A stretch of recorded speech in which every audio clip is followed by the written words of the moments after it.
Hi hello నమస్తే, నేను మీ mister Byreddy. రీసెంట్గా ఏపీ తెలంగాణలో జరుగుతున్నటువంటి కాంట్రవర్సీ ఇష్యూ ఏదైతే ఉండిందో ఆ ఇష్యూ గురించి చాలామంది రకరకాల ప్లాట్ఫామ్స్లో వాళ్ళ యొక్క స్పందన అయితే ఇచ్చారు. దాన్ని ఎవరు తప్పుపట్టలేము, ఎందుకంటే ఎవరి అభిప్రాయం వాళ్ళకు ఉంటుందన్నమాట. కానీ రీసెంట్గా యూట్యూబర్ అయినటువంటి నా అన్వేషణ స్పందించిన విధానం ఏదైతే ఉండిందో అది నిజంగానే నన్ను బాధించింది. సో అతను హిందూ సంస్కృతి పైన, హిందూ దేవతల మీద చేసిన కామెంట్స్ ఏవైతే ఉన్నాయో నిజంగానే నన్ను హర్ట్ చేసిందనమాట.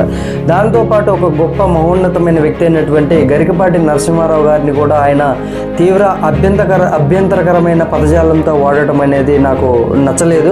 అందుకే నేను అతని ఛానల్ అన్సబ్స్క్రైబ్ చేసుకున్నాను. నాతో పాటు నా చుట్టుపక్కల వాళ్ళ చేత కూడా నేను ఆ ఛానల్ను అన్సబ్స్క్రైబ్ చేయించుకున్నాను. మీకు కూడా అతను మాట్లాడిన విధానం నచ్చకపోతే అతని ఛానల్ను అన్సబ్స్క్రైబ్ చేసుకోండి. ఇలాంటి వారికి మనం ఈ విధంగా బుద్ధి చెప్పకపోతే ఇంకా రెచ్చిపోతారనేది నా స్ట్రాంగ్ ఫీలింగ్ అనమాట. తప్పకుండా అన్సబ్స్క్రైబ్ చేస్తారనేసి అయితే నేను కోరుకుంటున్నా. Thank you. నేను మీ మిస్టర్ బైరెడ్డి.